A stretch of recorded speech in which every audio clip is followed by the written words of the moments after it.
choke you down just like a pill.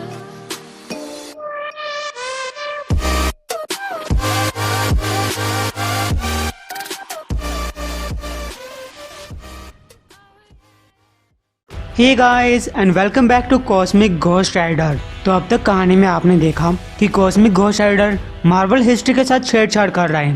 पिछले episode में उसने स्पाइडरमैन की जिंदगी के साथ छेड़छाड़ की। इसी तरीके से इस एपिसोड के अंदर भी घोस्ट राइडर काफियों की जिंदगी में घुसने की कोशिश करेगा। Queens, New York. कसल अपनी बेटी लिसा के कमरे में बैठकर सोच रहा है, मेरी वाइफ वो स्ट्रगल कर रही है, मेरा बेटा एक बाप का प्यार पाने के लिए उतावला है और मेरी बेटी स्कूल में जाकर झगड़ा करती है।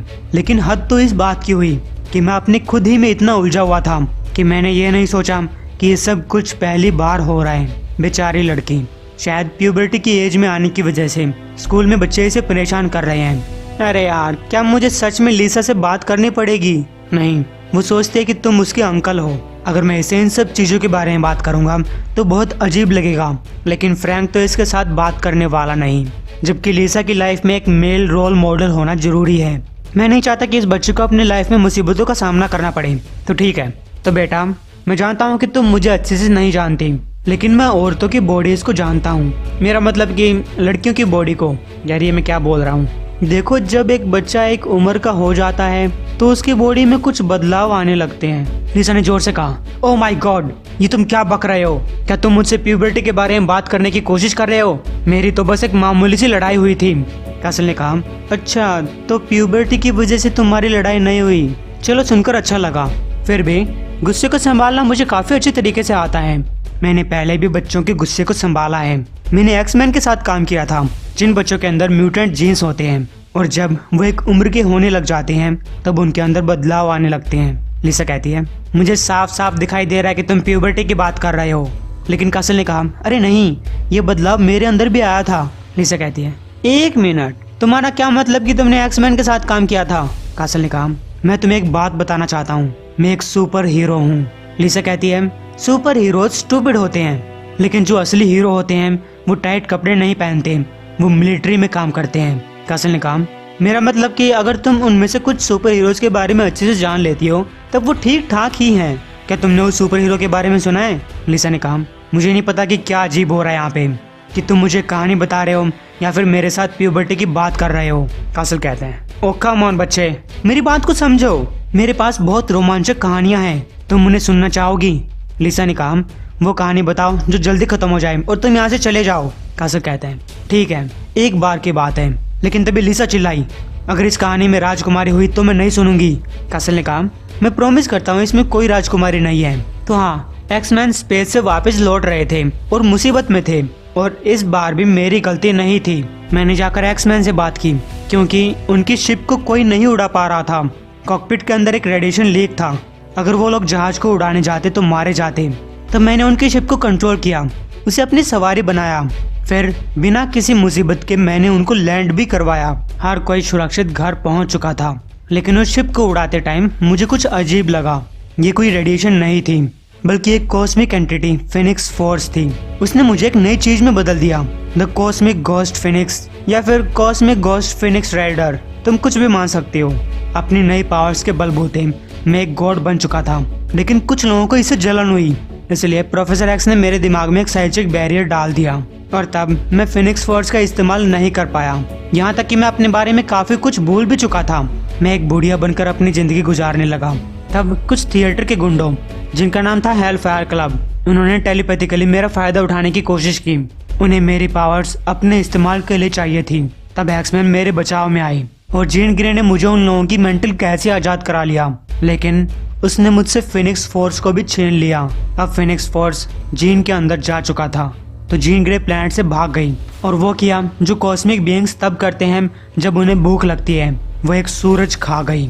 इस दुर्घटना में लोगों से भरा हुआ एक पूरा प्लैनेट मारा गया। शायर एम्पायर इस बात से खुश नहीं था, इसलिए उन्होंने मुझे और एक्समैन को इस समस्या से निपटने के लिए बुलाया। लेकिन एक्समैन शायर एम्पायर से लड़ने की सोचते हैं, और अगर मैं एक्समैन का साथ देता तो एक्समैन बड़ी आसानी से जीत जाते। लेकिन उन दोनों ही टीम के अंदर मेरे दोस्त थे, इसलिए मैंने लोगन के कहने के बावजूद भी इस लड़ाई में पार्टिसिपेट नहीं किया। मेरे बिना एक्समैन हार रहे थे। इसलिए फिनिक्स बहुत गुस्सा हुई और उसने भयंकर रूप बना लिया। वो चारों तरफ तबाही फैलाने लगती है। लेकिन तब मैंने फिनिक्स को हराया और तब कुछ पलों के लिए जीन के अंदर इंसानियत आ चुकी थी। वो बाकी सबकी जिंदगी बचाने के लिए अपने आप को सेक्रीफाइस कर देती है। और गाइस वाचर वो चुपचाप ये सब होते हुए देख रहा था। देखा, मैंने अच्छी कहानी सुनाई ना? लिसा पूछती है। और तुम मुझे ये कहानी क्यों बता रहे हो? मुझे तो ऐसा लग रहा है कि एक्स-मैन ने सारी चीजें संभाल ली थी जबकि तुम गड़बड़ कर रहे थे। कासल ने कहा। क्या? अरे मैं ही तो मेन हीरो था। देखो, मैं समझा रहा हूँ कि गुस्सा एक अजीब चीज होती है, तुम्हें इसे इस्तेमाल करना आना चाहिए। और जहाँ तक गुस्से की बात है, क्या तुम्हें एमा फ्रॉस्ट याद है? वेल, वो मर चुकी है। क्या तुम्हें कहानी पसंद आएगी? देखो, मैंने तुम्हें कहानी इस तरीके से बताई जैसे कि टीवी शोज के अंदर बताते हैं। पहले वो मेन पार्ट दिखाते हैं और फिर उसकी फ्लैशबैक के बारे में बताते हैं। अब चलो हम एमा की मौत से 6 घंटे पहले की बात करते हैं। एमा एक काफी नोटी गर्ल है। वो जीन ग्रे की पीठ पीछे उसके सबसे फेवरेट खिलौने के साथ खेल रही थी और जीन को ये बात बिल्कुल भी पसंद नहीं आई। जीन अपने इमोशंस को अपने ऊपर हावी होने देती है। वो साइकिकली एमा के ऊपर हमला करने लगी। उसने एमा के सामने उसकी सबसे दर्दनाक यादें लाकर रख दी।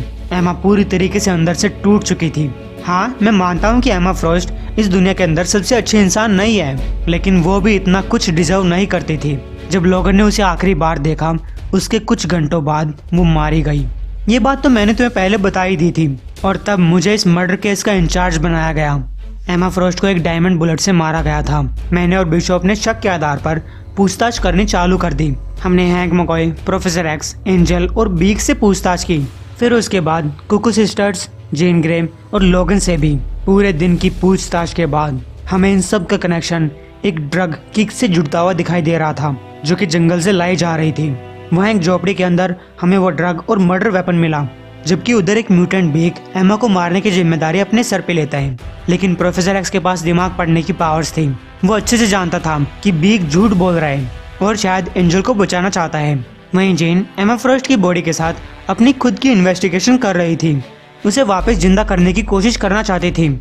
जब हम प्रोफेसर एक्स के कहे अनुसार एंजल के कैबिन तक पहुंचे, तब उसने भी बीक की तरह अपना गुनाह कबूल कर लिया। लेकिन हमें लगता था कि एंजल दोषी नहीं है। हम जानते थे कि मर्डर उन कुक्कूज में से किसी एक ने किया था, क्योंकि एमा फ्रॉस्ट के साथ काम करते हुए उनमें से एक कुक्कू मारी गई थी। फिर हमने पता लगाया कि ये थी एस्मी। लिसा पूछती है, 1 मिनट, वो एक्समैन छोड़कर चली गई, लेकिन कैसे? कासल ने कहा, हाँ, कुछ टाइम के लिए गई थी, लेकिन वो दूसरी कहानी है। ये एक्समैन की कहानियां कभी खत्म नहीं होती। चलो अब तुम मुझे बताओ कि आज स्कूल में क्या हुआ था। लिसा कहती है, मैंने कुछ बड़े बच्चों को मारा जो कि मेरी क्लास के बच्चों के साथ छेड़छाड़ कर रहे थे। ये सुनकर कासल बहुत खुश होता है, लेकिन फिर उसने कहा, देखो तुम ऐसा नहीं कर सकती।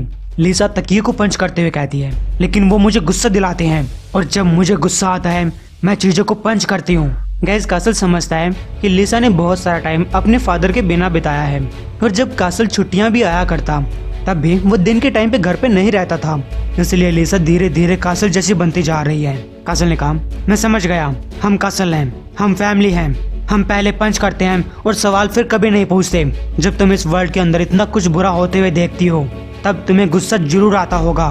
देखो, इसमें तुम्हारी गलती नहीं है, तुम एक बहुत अच्छी लड़की हो और ये बात भी अच्छी है कि तुम दूसरों को प्रोटेक्ट करना चाहती हो, लेकिन तुम अपने गुस्से को अपने ऊपर हावी नहीं होने दे सकती। इससे सिचुएशन और खराब हो जाएगी। हो सकता है कि तुम्हारी फैमिली को भी चोट पहुंच जाए। लिसा ने कहा, अच्छा, तो उस डार्क फिनिक्स की तरह जब भी वो गुस्सा होती है तो कुछ न कुछ बुरा होता है। कासल कहता है, हाँ, तो तुम्हें मेरी कहानियां पसंद आ रही हैं। हाँ बेटा, डार्क फिनिक्स की तरह और मेरी तरह। लिसा ने पूछा, क्या आपको भी गुस्सा आता है? कासल कहता है, ओ बिल्कुल आता है। मैं तुम्हें 2 गुस्से वाले इडियट्स के बारे में बताता हूँ, जिनमें से एक मैं था और दूसरा वुल्वरीन। ये एक सोमवार की रात थी और उस कार्टून वाली बिल्ली की तरह हम दोनों का ही मूड खराब था। उस रात मैं कुछ क्रिमिनल्स को पीटने की सोच रहा था, लेकिन मैं जहाँ कहीं भी देखता कोई मुझसे पहले उनको पीट देता। वुल्वरीन ने उस दिन शराब पी रखी थी। उसके साथ कुछ अजीब हो रहा था। कुछ बुरे लोग दूसरे किसी बुरे लोगों के साथ बुरी चीजें कर रहे थे। इसलिए हम दोनों ने ही अपनी अपनी तरफ से इस मामले की इन्वेस्टिगेशन करने की सोची। हमारी इन्वेस्टिगेशन हम दोनों को ही सेम जगह पे ले आई। जैसे कि मैंने कहा था, हम दोनों को ही जल्दी गुस्सा आ जाता है, इसलिए एक दूसरे से बात करने की बजाय हमने सबसे पहले मारकाट करने की सोची। और चूंकि हम लड़ रहे थे तो असली बुरे लोगों ने हमें घेर लिया। ये एक बोनों का ग्रुप था जो लोगों की टांगे काट रहे थे। पहले तो मैं इन बोनों के साथ लड़ने में इतना सीरियस नहीं था, लेकिन फिर मैंने समझा कि अगर मैंने कुछ नहीं किया तो काम नहीं बनेगा। हालांकि वो लोग बहुत सारे थे, वो चारों तरफ से हमारे ऊपर टूट रहे थे। मुझे इन सब लोगों को एक कोने में लाना था। मैंने वुल्वरिन का इस्तेमाल किया और फिर धड़ाधड़ उनकी सेवइयां बना डाली। लेकिन तुम तो वुल्वरिन को जानते ही हो, उससे पीछे छुड़ाने के लिए मुझे पापड़ बेलने पड़े। गैस तभी फ्रैंक घर आ जाता है। लिसा उसे गले लगती है। डैडी, अंकल फ्रेडो मुझे एक कहानी बता रहे थे कि कैसे इन्होंने और वुल्वरिन ने बुरे लोगों को पीटा। फ्रैंक कहता है, अंकल फ्रेडो? ठीक है, मेरे फादर ने कहा था कि उसके 2 और भाई थे। आपसे मिलकर अच्छा लगा अंकल फ्रेडो। गैस कासल गले मिलने के लिए बोलते हैं, लेकिन फ्रैंक ने मना कर दिया। तो लिसा कासल से कहती है, आप मेरे डैड को भी एक एक्समैन कहानी बताइए। गैस फ्रैंक भी सुनना चाहता है। कासल कहता है, अब इस कहानी की शुरुआत फ्यूचर से होती है, लेकिन अगर टेक्निकली देखा जाए तो ये सब पास्ट की बात है। लेकिन चीजों को सिंपल बनाने के लिए इसे फ्यूचर कह देते हैं। इसमें टाइम ट्रेवल और अल्टरनेट टाइमलाइंस की बात होगी। तुम्हें लगेगा ये क्या पागलपन है, लेकिन सब कुछ ऐसे ही हुआ था। हालांकि एक्समैन तुम्हें ये कहानी इस तरीके से नहीं बताएंगे जैसे मैं बताने वाला हूँ। Guys, Cosmic Ghost Rider future में इस दुनिया पे राज करता है। देखो बेटा, मैं मानता हूँ कि फ्यूचर के अंदर मैं थोड़ा सा खराब हो गया था। मैं एक वार लॉर्ड बन चुका था। किटी घायल थी। मैं जानता हूँ कि तुम क्या सोच रही हो, लेकिन मैंने किटी को नहीं मारा। मुझे वो पसंद थी। वो तो जब मैं वुल्वरिन के साथ लड़ रहा था तब वो बीच में मारी गई। जिस डिवाइस को किटी बचाने की कोशिश कर रही थी वो मेरे किसी काम का नहीं था।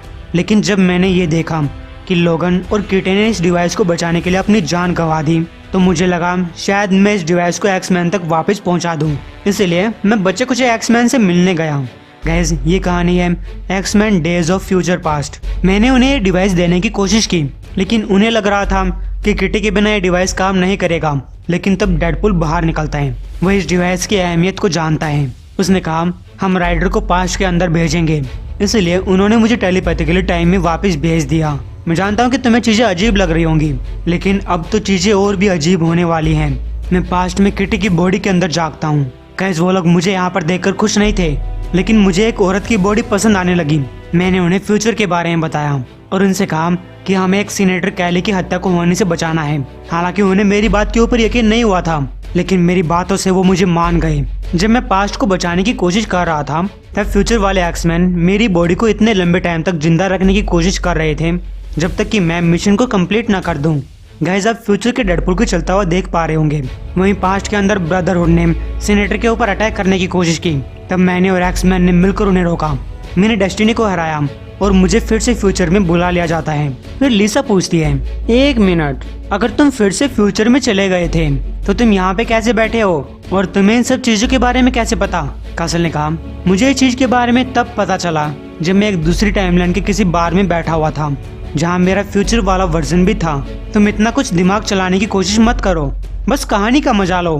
फिर फ्रैंक कासल को अपने साथ बात करने के लिए ले जाता है। फ्रैंक कहता है, क्यों ना हम थोड़ी बियर पिए, मैं तुमसे काफी कुछ बात करना चाहता हूँ। पहले तो मैं नहीं समझ पाया कि तुम्हें किस तरीके से समझूं। मुझे लगा कि तुम झूठ मूठ की कहानी बता रहे होगे, लेकिन तुम तो काफी पहुंचे हुए आदमी लग रहे हो। कासल कहता है, तुमने देश सेवा की है, तुम काफी पहुंचे हुए हो। गैस कासल फ्रिज के अंदर से बियर निकालने लगता है और फ्रैंक पास में रखा हुआ बैट उठा लेता है। सुन बे बेवड़े, मेरा अंकल फ्रेडो मेरे जीने से पहले ही मर गया था, तो भूतने के तू है कौन और तुम्हें मेरी फैमिली से क्या चाहिए? तो गाइस, उम्मीद आपको ये वीडियो पसंद आई होगी। एम करते हैं 1300 लाइक्स के लिए।